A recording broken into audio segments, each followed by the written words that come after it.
Hello everyone, this is History 1J.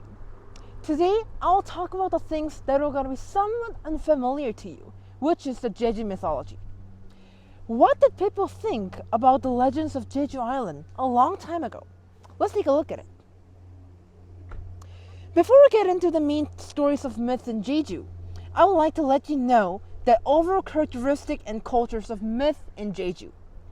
There was a myth called the Bonpuri, and this is to interpret the implications of Jeju's different gods.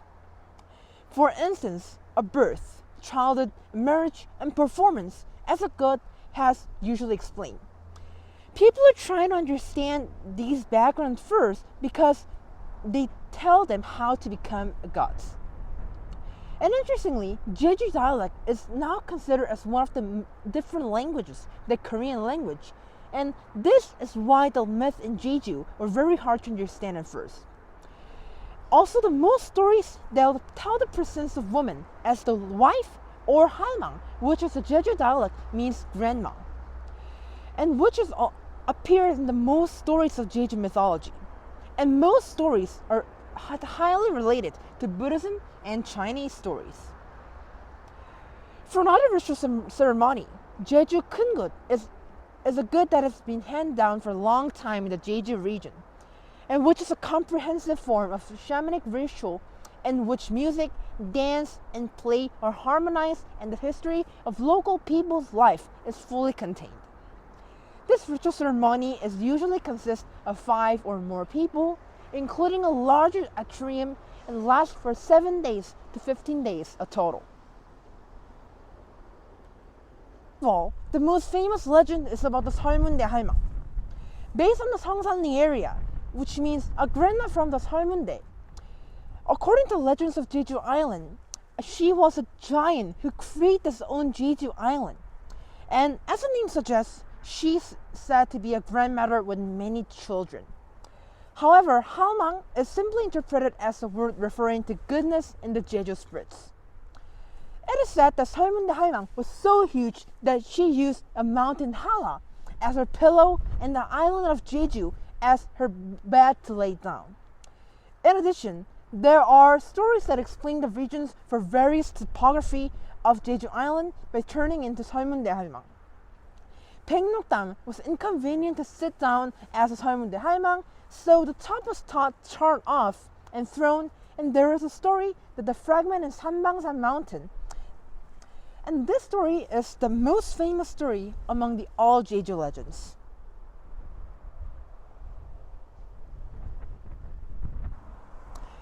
On the first day of the second month of the lunar calendar, there is a visitation god that comes to Jeju Island and circulates around the seashore to sow islands of Haenyang to give ambulance and help the fishery agriculture, and then return to their home country on the February 25th, and that Grandma Yeongdeung.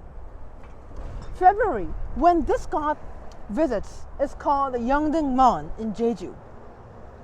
So in many villages, Yeongdeung is held for their god. Yeongdeung Halmang is said to come from the One-Eyed Island or from Gangnam Cheonjago, which is nowadays China, and it's said that after coming to Jeju Island, she goes around the beach and forgets Iboma. There was a person named Gwedeok who was good at writing and archery and that was good in both literary and martial arts. And Samihosan or Cheongjigi, who were pointed out to make wheel and Hocheon villages and their seats. And they become the gods of their hometown, manages all the affairs of the villages, and they serve as the descendants. On the other hand, there are sons of Socheonbuk who were thrown out to the outside world because they cannot follow the such as sons of Socheonbuk, who were thrown out to the outside, which is the Simpyeongri, Seongsanub, Harosanto, Gwangsanub, Nawangdang, Yu in Jeju-si, Gwedeok in Kimyeongri, and Paramuto in Tosanri and Pyoseonub. All the gods of Jeju Bonyangdang, the daughters Seojongseung, have a genealogy. In one corner of Walor Bonyangdang, there was a female deity called the Seojongseung's daughter. If you look at the contents of Bonpuri, which explains the married couple of Walor Bonyangdang separated a long time ago, a Seojongseung's daughter, without a husband, took her 7 children and settled here as the Wahul Ponyangdang. In Marado, the southmostern part of Jeju Island, there is a halmang similar to the Seolmunde halmang mentioned earlier.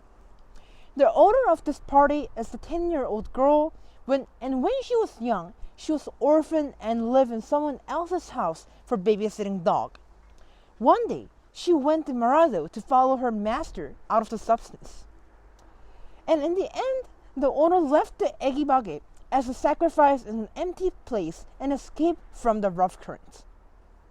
The dog climbed the hill and struggled, waving her hand in the ship, and died of the starvation. When the year changed and I went back to Marado, only her bones are left. Sangweri is located at the west side of the Jeju, which is called the Ewol. There was a couple married named Songshi Halmang and Kangshi Halmang. And one day, the husband and woman divers that bring a balance and said, "Oh, it's time for drinks." And he was very happy. But his wife scolded him for the fish-like smell. Then two had a completely different eating habits. On another day, her husband was walking down the street in his village and saw people having a pork. He definitely said, "It's time to eat and drink again." That night, his wife yelled at him, "Terrible alcohol smell." The husband was expelled to a room outside the main house, and his family didn't have to care about his wife scolding while enjoying a pork and seafood. Wherever he wanted to, although they two lived as totally separate ways. Shincheonli is located in the very east side of the Jeju, called the Seongsan. There was a couple who had 2 sons and a little daughter. And one day, a daughter becomes ill and died at once. No one in the village could sue the couple because it was too mourning. Surprisingly enough, the daughter woke up all of a sudden. After all, both the parents and the brothers took care of her as best as they could, from the bottom of their hearts, but her parents died, unfortunately. 2 brothers realized that her sister enjoys watching a shaman. Both brothers blocked her by saying that is not a girl's proper behavior, and we're a noble family. She didn't listen, but she got sick again one day. 2 brothers were so shocked and worried whether she might get worse. She said, "I want you to do some shaman for me. That is my desire." They responded, "Of course, even though we are a noble family, it is nothing without you." Also, the brother decided to go to the mainland from lovely clothes and natural medicine from the mainland doctors.